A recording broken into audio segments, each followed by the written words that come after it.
Academy में स्वागत करते हैं। आशा करते हैं आप लोग बहुत अच्छे होंगे। तो एमटीएस जो एमटीएस का पेपर होने वाला है उसके ये जीएस की सीरीज है। ठीक है दोस्तों, तो एमटीएस की जो आप लोगों का एमटीएस और हवलदार एक ही में है। ठीक है, हवलदार। ठीक है, तो आप लोगों के लिए जो जीएस की ये सीरीज है बहुत ही इंपॉर्टेंट होने वाली है। क्वेश्चन जबरदस्त तरीके से है और बहुत ही वो एग्जाम में छपने वाले सारे क्वेश्चन हैं। यदि आप एग्जाम से पहले जो हम सीरीज स्टार्ट किए हैं जीएस की, डेली आपको एक सीरीज मिलेगी, डेली एक टेस्ट होगा, उसमें आपको बस आपका देखना है कि आपका स्कोर कितना बन रहा है। ठीक है, जैसे हमारा पहला क्वेश्चन क्या कह रहा है, राजीव गांधी खेल रत्न पुरस्कार पाने वाले सबसे कम उम्र के खिलाड़ी कौन है? आपके पास 5 सेकंड का समय है, चलिए बताइए। विश्वनाथ आनंद, इनको आप जानते होंगे, शतरंज के प्लेयर है ये, शतरंज। ठीक, ये भी पूछ देता है कि कौन से खिलाड़ी किस खेल से संबंधित है। विराट कोहली को तो कौन नहीं जानता, क्रिकेट से है। ठीक, विश्वनाथ आनंद यही है सबसे कम उम्र के, सॉरी, अभिनव बिंद्रा है दोस्त, अभिनव बिंद्रा है ये। ठीक है, अभिनव बिंद्रा है। और मैं राजीव गांधी खेल रत्न पुरस्कार के बारे में मैं बता दूं कि इसका नाम अब बदल दिया गया है। ठीक है, अब इसका नाम रख दिया गया है मेजर ध्यानचंद खेल रत्न पुरस्कार। मेजर ध्यानचंद पुरस्कार, इसका नाम बदल दिया गया है। ठीक है, पहले राजीव गांधी था लेकिन अब मेजर ध्यानचंद पुरस्कार हो गया है। मैं जो इस क्वेश्चनों को डिटेल बता रहा हूँ, एक्स्ट्रा फैक्ट बता रहा हूँ, उस पर थोड़ा सा गौर कीजिएगा। ठीक है, और यह पुरस्कार इनको 2001 में दिया गया था। ठीक है, अभिनव बिंद्रा को यह पुरस्कार 2001 में दिया गया था। ठीक, पहला क्वेश्चन आप लोगों का पूरी तरह हो गया। दूसरा है, लक्षद्वीप समूह स्थित है प्रशांत महासागर में, हिंद महासागर में, बंगाल की खाड़ी में, अरब सागर में। तो एक बात देखिए, जो भारत का निचला हिस्सा है ऐसे जो गया है, ठीक है, तो इधर बंगाल की खाड़ी है। ठीक, बंगाल की खाड़ी है, इधर जो है हमारा अरब सागर है। ठीक, और यहाँ हिंद महासागर है। ये 3 सागर जो है भारत से लगे हुए हैं, एक बात समझ लीजिएगा। तो लक्षद्वीप आपका इस साइड में है, अरब सागर में। इधर अंडमान निकोबार द्वीप समूह है, आप लोगों को पता है, और यहाँ श्रीलंका है आप लोगों का। ठीक, ये बात आप लोगों को पता होगी। तो हमारा कौन सा आंसर हो जाएगा? अरब सागर। इसकी राजधानी कहाँ है? कमेंट बॉक्स में बताइए, आप लोग फटाक दें, कमेंट बॉक्स में बताइए। अरब लक्षद्वीप की राजधानी कहाँ है? लक्षद्वीप की राजधानी करावत्ती है।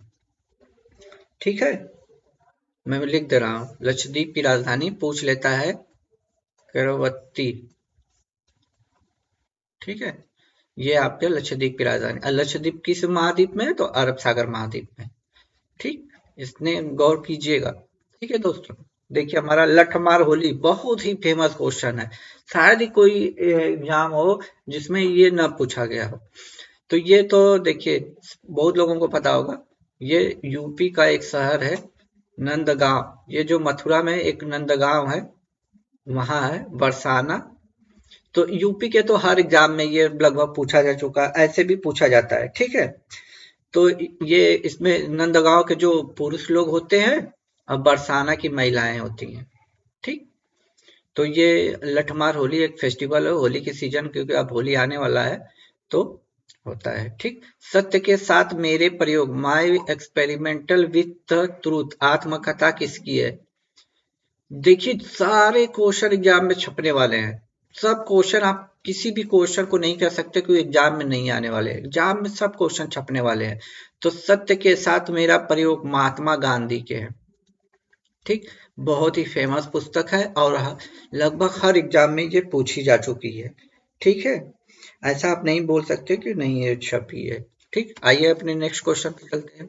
भारतीय संविधान की नागरिकता का धारा किस देश के संविधान से प्रेरित है? बता सकते हैं?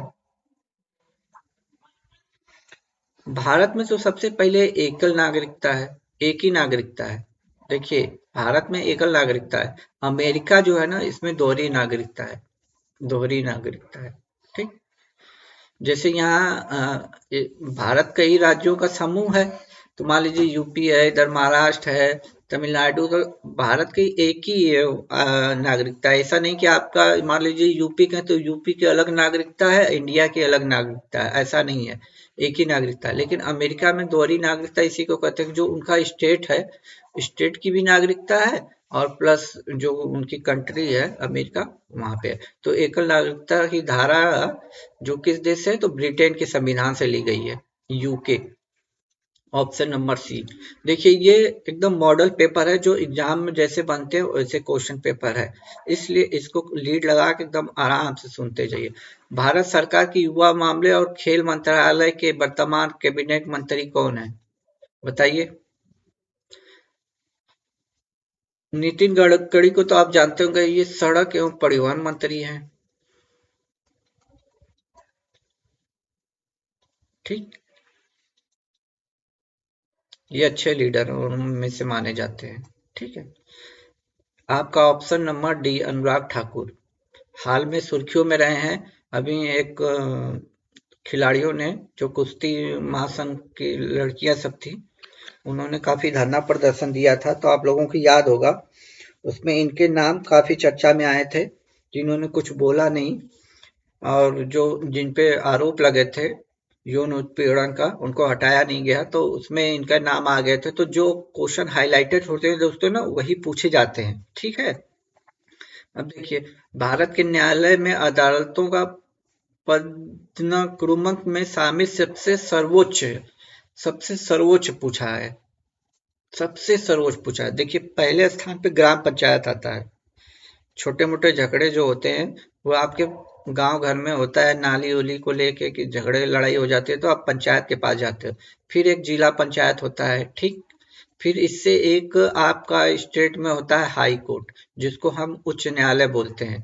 ठीक है, जो ऑप्शन नंबर डी में दिया है, और सबसे उच्चतम न्यायालय हमारा दिल्ली में होता है। ठीक, ये हमारा ऑप्शन नंबर बी हो जाएगा, उच्चतम न्यायालय। ठीक है दोस्तों, तीसरा है हवा महल किस शहर में स्थित है, दिल्ली में नहीं। आगरे में क्या है, लाल किला है। लाल किला ताजमहल दोनों है। नहीं, लाल किला तो दिल्ली में है, लाल किला दिल्ली में है। आगरा का किला, आगरा का किला, आगरा का किला और ताजमहल, ताजमहल ये आपका आगरा में है। हवा महल जयपुर में है। ठीक, ऑप्शन नंबर, देखिए पहले ए आना चाहिए फिर बी आना चाहिए, तो ऑप्शन में थोड़ा इधर उधर हो गया है टाइपिंग में, तो उसकी दिक्कत नहीं है। जयपुर आपका राइट आंसर है, हवा महल जयपुर में है। ठीक है दोस्तों, तो जयपुर में इसको बनाया किसने था, महाराजा सवाई प्रताप सिंह ने 1799 में बनाया था। ठीक है दोस्त, 1799 में बनाया था। ये भी पूछ लेता है किसने बनवाया था। ठीक है, पैलेस ऑफ विंड्स भी कहा जाता है, इसमें बहुत सारे विंडो है, हवा महल में बहुत सारे विंडो है, तो जिसकी वजह से पैलेस ऑफ विंड मतलब कहा जाता है, झरोखे या खिड़कियां होने के कारण इसको पैलेस ऑफ विंड भी कहा जाता है। ठीक है, आइए नेक्स्ट क्वेश्चन पे चलते हैं। सरकारी रसीदें हैं जो विमोचन योग्य नहीं है, बता सकते हैं। ऑप्शन नंबर ए हो जाएगा। ठीक है, राजस्व रसीदें, ये ये सब क्वेश्चन आए हुए कहीं ना कहीं प्रीवियस ईयर में फंसे हुए हैं, और जो हिस्ट्री के क्वेश्चन है और करंट अफेयर। देखिए अभी आपका अप्रैल में एग्जाम दिया है। ठीक, अप्रैल में दिया है तो मान के चलिए अक्टूबर, नवंबर, दिसंबर, ये 2022 के क्वेश्चन आने वाले हैं करंट अफेयर में। ये मत सोचिए कि 2023 चल रहा है कि जनवरी फरवरी का दे देगा। कम से कम 2022 के 3 महीने तो रख ही लीजिए अपने पास, 3 महीने रख लीजिए। ठीक है, अब देखिए अगला क्वेश्चन है, गांधी इरविन समझौता भारत के निम्नलिखित में से किस आंदोलन से संबंधित था, बता सकते हैं। बताइए बताइए, आप लोगों को 5 सेकंड मिलता है। ठीक है, देखिए 5 मार्च 1931 में यह समझौता गांधी इरविन समझौता हुआ था। और किस आंदोलन के? ऑप्शन नंबर ए, सविनय अवज्ञा आंदोलन। भारत छोड़ो आंदोलन 1942 में हुआ था। ठीक। रोलेट एक्ट कब आया था आपको याद है? तो इसका आंसर कमेंट बॉक्स में दीजिएगा। ठीक। असहयोग आंदोलन 1920 में हुआ था। ठीक है। तो रोलेट एक्ट के बारे में आप लोगों को बताना है। ठीक है। आइए नेक्स्ट क्वेश्चन पे चलते हैं। पूंजी उत्पादन के दौरान विविध कच्चे माल और हाथ पर पैसों को संदर्भित करती है। क्या करती है बताइए?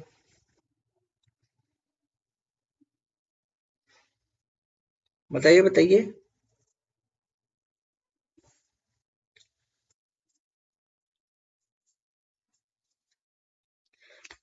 ये देखिए उससे रिलेटेड है। देखिए ये जो आया है आपका अर्थशास्त्र, जिसे इकोनॉमिक्स भी बोला जाता है। ठीक है। इकोनॉमिक्स से रिलेटेड है। तो इसको होता है क्रियाशील। क्रियाशील दोस्तों। ठीक है।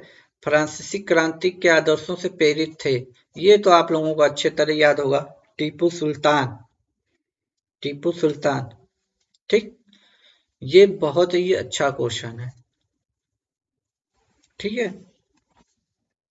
भारतीय उपखंड में जन्म लेने वाला कौन सा भक्ति संगीत सूफी भक्ति संगीत का एक रूप है? बता सकते हैं? बताइए। आंसर ए जाएगा दोस्त, कव्वाली। ठीक है। कव्वाली भारतीय उपखंड में सूफीवाद और सूफी परंपरा के अंतर्गत भक्ति संगीत का एक रूप है। अब कव्वाली के जनक कौन है बता सकते हैं? अमीर खुसरो को माना जाता है। कव्वाली के जनक कौन है? अमीर खुसरो। अमीर खुसरो। ठीक दोस्तों। आप लोगों को ऐसे ही टेस्ट सीरीज मिलती रहेगी। ठीक। जो एग्जाम से रिलेटेड आप लोगों को तैयारी कराएगी। ठीक है। जम्मू कश्मीर के बंजारे को क्या कहा जाता है बता सकते हैं?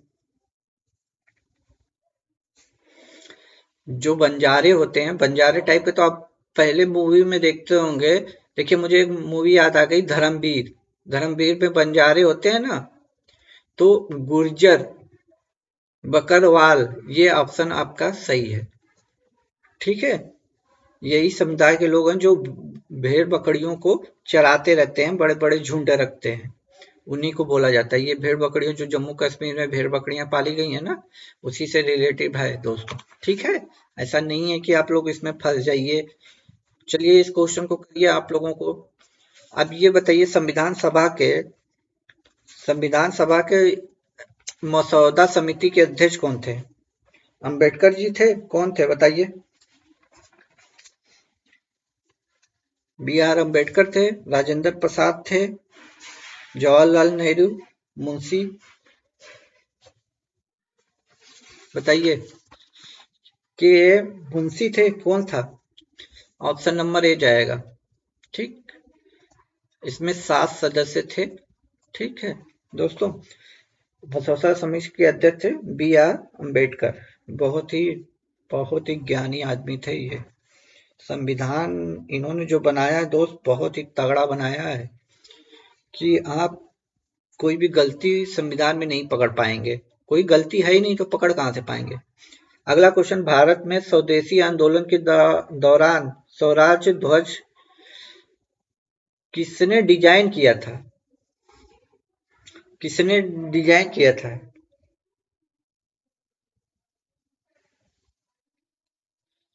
तो इसका आंसर हो जाएगा ऑप्शन नंबर सी, महात्मा गांधी।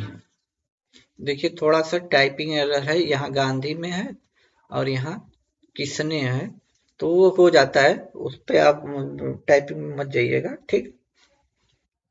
और उस समय जब देखिए, ये उस समय की बात है जब स्वदेशी आंदोलन की बात हुई थी। स्वदेशी आंदोलन के दौरान इसमें 3 रंग का प्रयोग किया गया था, लाल, हरा और पीला। ठीक। और इसको महात्मा गांधी ने डिजाइन किया था। ठीक है। स्वराज ध्वज इसको बोला जाता है। ठीक है। स्वराज ध्वज मैं तिरंगे की बात नहीं कर रहा हूँ, स्वराज ध्वज यहाँ पे है, इस पे ध्यान दीजिएगा, आप लोग कंफ्यूज मत हो जाइएगा। ठीक है, बहुत अच्छे अच्छे क्वेश्चन है। भारतीय संविधान के निम्नलिखित में से किसे भारतीय संविधान अंतरात्मा के रूप में जाना जाता है? अंतरात्मा, बताइए इसको। देखिए ये अनुच्छेद जो मौलिक अधिकार है ना भाग 3 में, मौलिक अधिकार, मौलिक अधिकार, एक तो भाग 3 में है, ठीक। दूसरा किस अनुच्छेद से है, तो 12 से 35, ठीक। इतनी बात आप लोगों को समझ में आई। और भारतीय संविधान के आत्मा के रूप में जाना जाता है कौन, बताइए बताइए।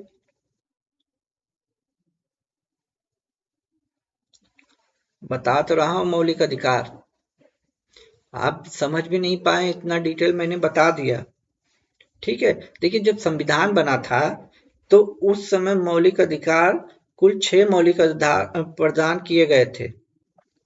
अरे सॉरी, जब मूल संविधान बना था, मूल संविधान बना था दोस्त,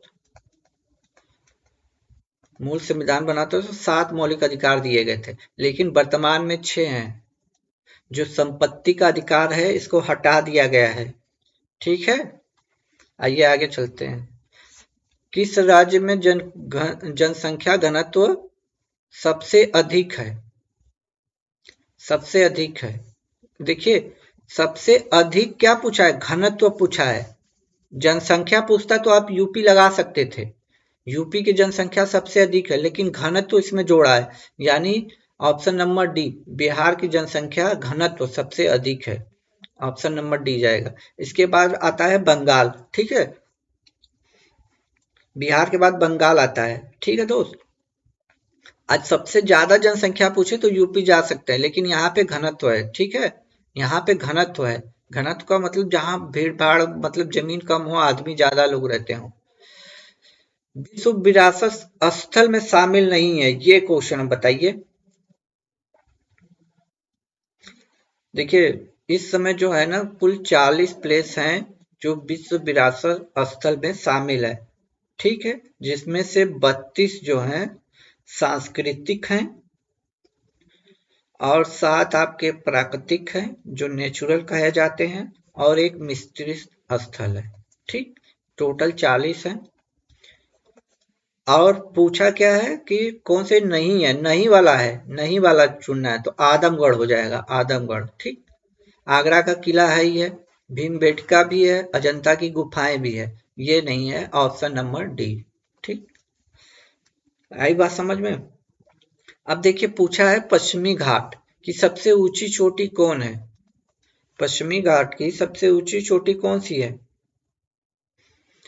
केरल में है अनाई मुड़ी, अनाई मुड़ी जो है केरल का, वो हमारी पश्चिमी चोटी है। ठीक है, पश्चिमी चोटी है, ऑप्शन नंबर ए हो जाएगा। ठीक, देखिए निम्नलिखित में से कौन सी योजना वित्तीय समावेशन के लिए केंद्र सरकार के कदमों में से एक नहीं है? प्रधानमंत्री धन जन योजना, देखिए धन लगा है, जीवन ज्योति योजना, इसमें भी आपका पैसे से जुड़ा है। देखिए एक बात ध्यान रखिए, वित्तीय बता, वित्तीय समावेश का मतलब कि पैसे से रिलेटिव है। आपको यदि नहीं आता फिर भी आप देखिए, ये योजना जो बैंकिंग से रिलेटेड थी, जन धन योजना, ठीक, ज्योति बीमा योजना थी, सुरक्षा बीमा योजना, ये सब कहीं ना कहीं पैसे से रिलेटेड। लेकिन उज्ज्वला योजना आपको जो गैस दी गई है फ्री में, उससे रिलेटिव है, तो ऑप्शन नंबर कौन सी हो जाएगा, डी। इस तरह भी आप करेंगे। रामनाथ गोयना पुरस्कार किस क्षेत्र में योगदान के लिए प्रदान किया जाता है?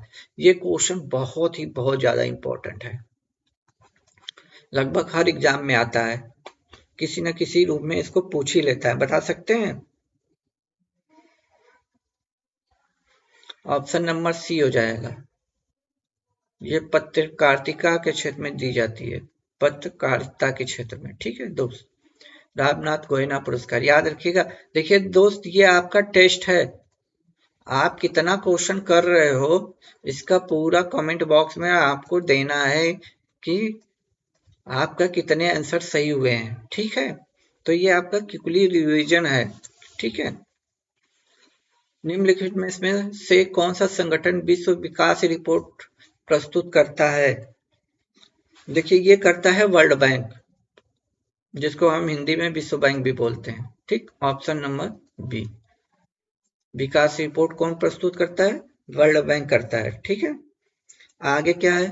अक्टूबर 2022, देखिए अक्टूबर तक का करंट अफेयर हमने ले रखा है इसमें। किसे प्रदान करने की घोषणा की है? कौन सा पुरस्कार? बुकर पुरस्कार। अब बताइए।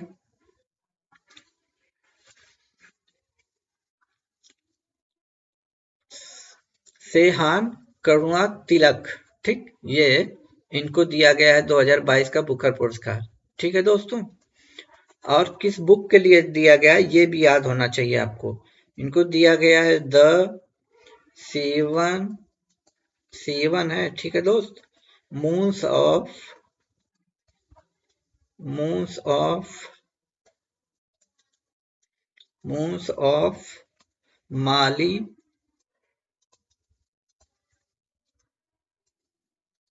अल्मीडा। ठीक, उपन्यास है, इसके लिए इन्हें दिया गया। देखिए उपन्यास पूछ देगा, उपन्यास दे देगा तो नाम पूछ लेगा कि किसकी पुस्तक है, तो आप क्या लगाएंगे? सेहान करुणा तिलक। या पूछ देगा 2022 का पुरस्कार सेहान करुणा तिलक को किस उपन्यास के लिए दिया गया, तो ऑप्शन में आपको ये मिलेगा। ठीक है, तो जैसे पूछेगा वैसे मैं बता दे रहा हूँ आपको। नवपाषाण निम्नलिखित में से कौन सा एक नवपाषाण कालीन सांस्कृतिक स्थल नहीं है? बताइए, नवपाषाण कालीन स्थल नहीं है। नवपाषाण की बात की है, इसमें ध्यान रखिएगा, नवपाषाण कालीन। तो इसमें जानते कौन सा नहीं है? कुंतासी। कुंतासी सिंधु सभ्यता से संबंधित है। कुंतासी जो है सिंधु सभ्यता से संबंधित है, सिंधु सभ्यता से है। ठीक है, सिंधु सभ्यता से,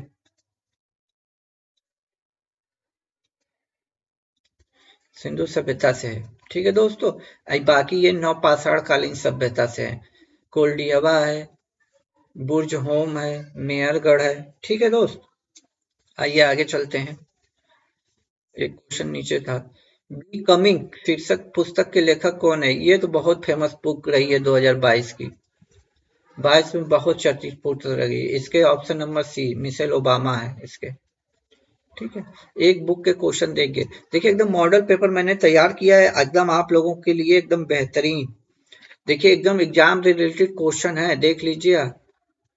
ठीक है, मौलाना अब्दुल कलाम आजाद ट्रॉफी को केंद्र सरकार द्वारा निम्न से किसको दिया जाता है? बताइए।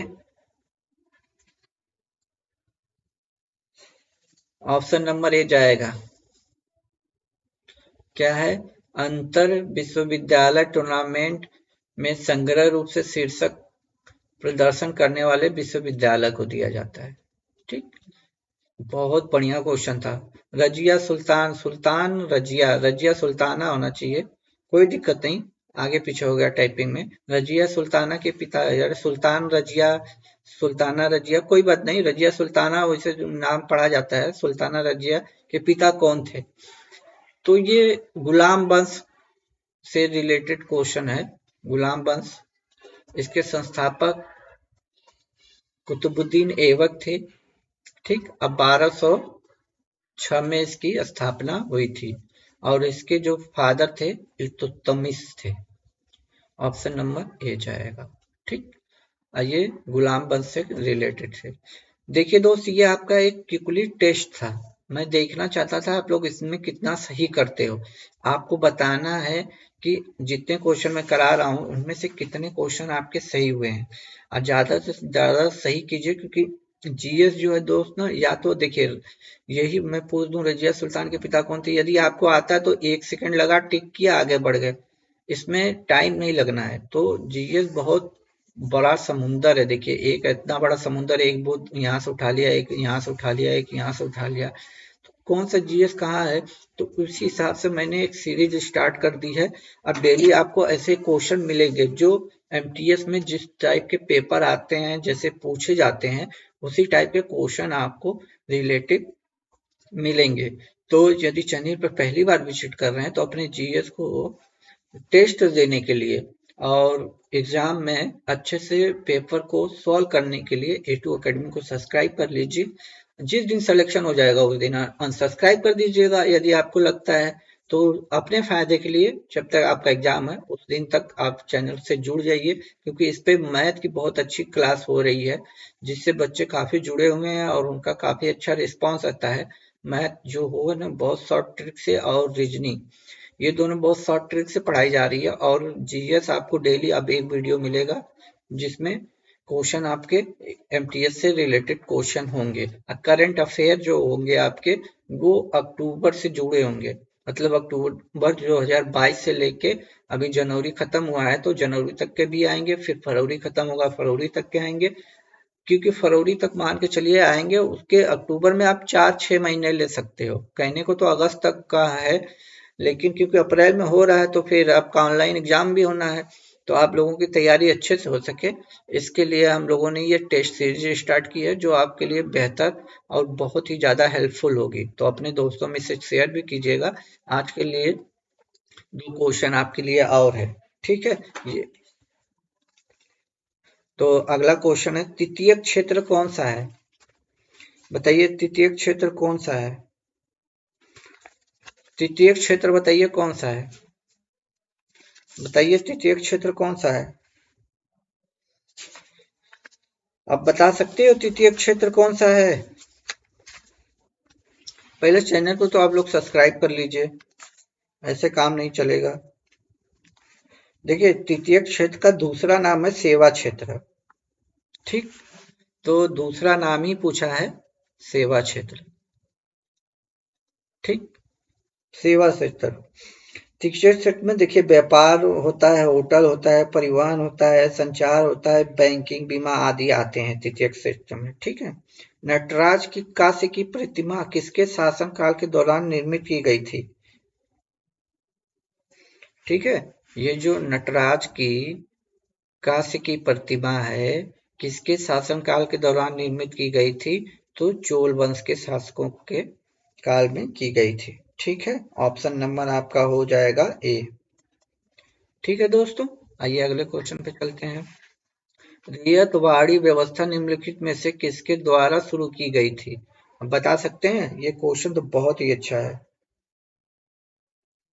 1820 में 1820 में सबसे पहले मद्रास में लागू किया गया था, और किसने किया था? थॉमस मुनरो ने किया था। ऑप्शन नंबर डी, 1820 में मद्रास में सबसे पहले, ठीक, थॉमस मुनरो ने किया था, ठीक। अगला क्वेश्चन है, न्यायमूर्ति राजेंद्र सच्चर समिति की स्थापना भारत सरकार द्वारा किस उद्देश्य के लिए गई थी? ये जो समिति बनी थी राजेंद्र सच्चर की, किससे संबंधित है ये आपको बताना है,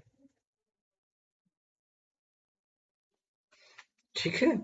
तो ये जो मुस्लिम समाज है, मुस्लिम समुदाय है, मुस्लिम समुदाय की सामाजिक आर्थिक स्थिति की जांच करने के लिए ये 2005 में बनाई गई थी, ठीक है दोस्तों। 2005 में गठित की गई थी। तो मुस्लिम समुदाय की सामाजिक और आर्थिक स्थिति की जांच के लिए उनकी स्थिति क्या है, ठीक है। बाली का सफर, बाली यात्रा भारत के निम्नलिखित किस राज्य में मनाया जाता है? बताइए। ये मनाया जाता है उड़ीसा में, ठीक। बाली का सफर, बाली यात्रा उड़ीसा में मनाया जाता है। ऑप्शन नंबर सी, ठीक है, उड़ीसा राज्य में है। ये कटक में जो होता है ना, कटक के कार्तिक पूर्णिमा के दिन शुरू होकर एक सप्ताह तक चलता है, ठीक है। कटक शहर में मनाया जाता है, उड़ीसा के कटक शहर में, ठीक है। अब देखिए भारत के कृषि क्षेत्र में बेरोजगारी का प्रकार, जहां आवश्यकता से अधिक लोग नियोजित लोगों को रोजगार दिया जाता है, उसे किस रूप में जाना जाता है? उसे किस रूप में जाना जाता है? देखिए जो प्रच्छन्न बेरोजगारी होती है ना, जो ऑप्शन नंबर बी है, प्रच्छन्न बेरोजगारी, ये कृषि क्षेत्र में अधिक पाई जाती है, जो कि प्राथमिक क्षेत्र का हिस्सा माना जाता है। जो प्राथमिक क्षेत्र है ना, उनका हिस्सा माना जाता है। ऐसा भूमि पर आबादी से अधिक दबाव के कारण होता है। जैसे मान लीजिए तकनीकी विकास की कमी के कारण जनसंख्या का अधिकतर भाग कृषि पर निर्भर करता है, जिस कारण एक ही कार्य में आवश्यकता से अधिक लोग लगे होते हैं, तो उन्हें प्रतिशत बेरोजगारी। मान लीजिए घर में 4 सदस्य हैं और एक ही बीघा खेत है और चारों लोग एक ही बीघा में लग गए। बताइए, एक बीघा में एक व्यक्ति बहुत है काम करने के लिए, लेकिन इन तीनों के पास काम नहीं है, तो वो भी इनके साथ इसी में लगे हुए हैं। इसी को प्रच्छन्न बेरोजगारी कहते हैं। मतलब कि काम कम है, आदमी ज्यादा है, उस हिसाब से होता है मैनेज। ठीक। कौन सा पुल असम के डिब्रूगढ़ को अरुणाचल प्रदेश के पासीघाट से जोड़ता है? देखिए, असम के डिब्रू को अरुणाचल के पासीघाट से जोड़ता है। कौन सा पुल है? तो इस पे देखिए, इस पुल की स्थापना जो उद्घाटन हुआ था, वो 25 दिसंबर 2018 को प्रधानमंत्री मोदी जी ने किया था। ठीक है। और इसका नाम है बोगी बिल ब्रिज। बहुत उस समय चर्चा में था। Option number B. और किसने उद्घाटन किया था? तो पीएम ने किया था। तो ये अब नहीं पूछा जाएगा, क्योंकि वो उस टाइम का करंट अफेयर था। बस ये आपको पुल के बारे में पूछा जाएगा, वो पुल कौन सा है, उद्घाटन किसने किया, ये नहीं पूछा जाएगा। ठीक है दोस्त। अब देखिए क्या कह रहा है कि भारतीय संविधान के संबंध में निम्नलिखित में से कौन सा अनुच्छेद अपने नागरिकों को धर्म की स्वतंत्रता का अधिकार देता है? नागरिकों को अपने धर्म की स्वतंत्रता का अधिकार की गारंटी देता है। तो इसका जो अनुच्छेद है ना, वो अनुच्छेद 25 है दोस्त। अनुच्छेद 25 है। ठीक है। इसमें जितने भी लोग भारतीय देश में रहते हैं, उनकी जो भी धर्म हो, चाहे क्रिश्चियन हो, हिंदू हो, मुस्लिम हो, सिख हो, जो भी लोग हों, उनको अपने धर्म के स्वतंत्रता का अधिकार है, उन्हें मानने का, उसके कपड़े पहनने का, खाने पीने का। देखिए, जो हमारा देश है ना, इसमें लिखा है संविधान में कि भारत देश का कोई भी धर्म नहीं है। मतलब हमारे भारत देश का कोई धर्म नहीं है। धर्म यहाँ के लोगों का है, जो यहाँ हमारे देश में निवास लोग करते हैं ना, उनका धर्म है। मतलब यहाँ के लोगों का धर्म है, लोगों का धर्म है। भारत में कोई धर्म नहीं है कि हिंदू राष्ट्र है, मुस्लिम राष्ट्र है, सिख ईसाई या कुछ कोई भी है। भारत का कोई अपना धर्म नहीं है। हाँ, धर्म यहाँ के लोगों का है। तो ये बात संविधान में साफ साफ लिखी हुई है। तो यहाँ जो दिया है, नागरिकों को धर्म की स्वतंत्रता के अधिकार की गारंटी देता है। तो आर्टिकल आपका 25 है। ठीक है दोस्त। आइए आगे चलते हैं। निम्नलिखित में से किस केंद्र शासित प्रदेश में भारत के आंशिक राज्य का दर्जा दिया गया है? बताइए।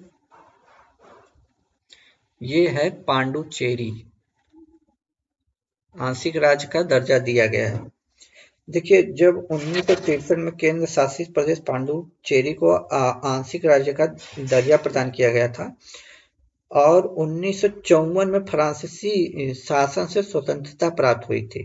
फ्रांस के लोग जो थे, वो छोड़ के गए थे भारत को 1954 में। भारत के गणराज्य में शामिल किया गया। फिर पांडुचेरी के विधानसभा का प्रावधान है, जिसमें विकल्पगत के शासित प्रदेशों को विधानसभा का प्रावधान नहीं है। मतलब कहने का मतलब पांडुचेरी जो है और दिल्ली, यही है विधानसभा। जैसे दिल्ली के सीएम आपके इस समय कौन है? अरविंद केजरीवाल। तो यहाँ भी चुनाव था। बाकी केंद्र शासित प्रदेश में अभी कहीं भी चुनाव नहीं हो रहा है। ठीक है।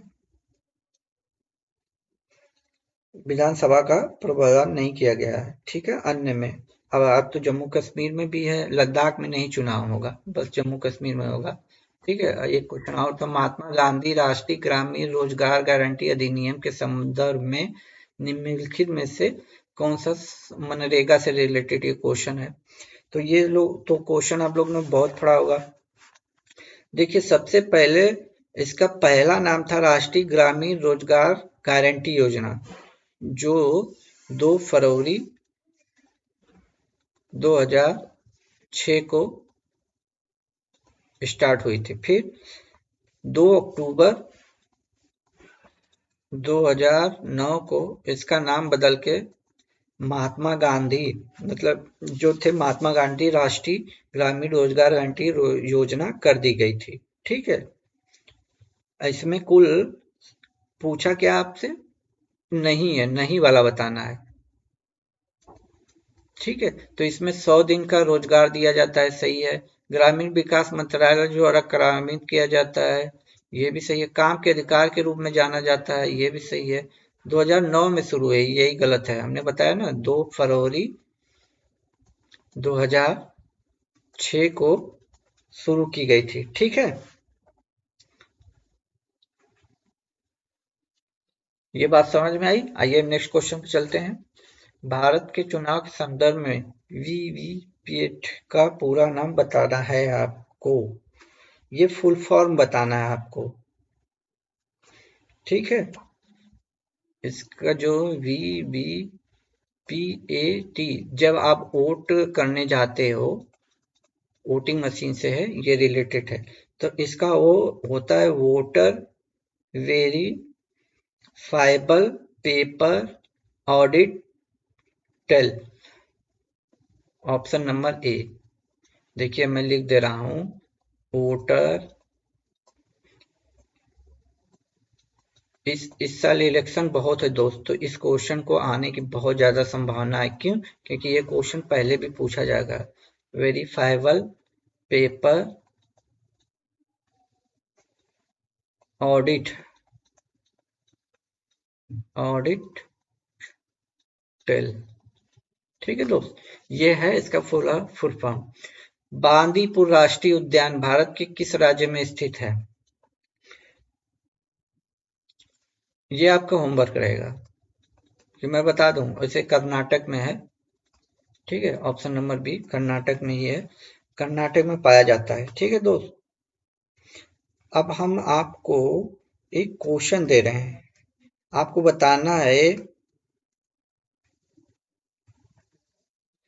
2022 में 2022 में जो मेजर ध्यानचंद पुरस्कार दिया गया था, उसमें द्रोणाचार्य, ठीक है, उसमें द्रोणाचार्य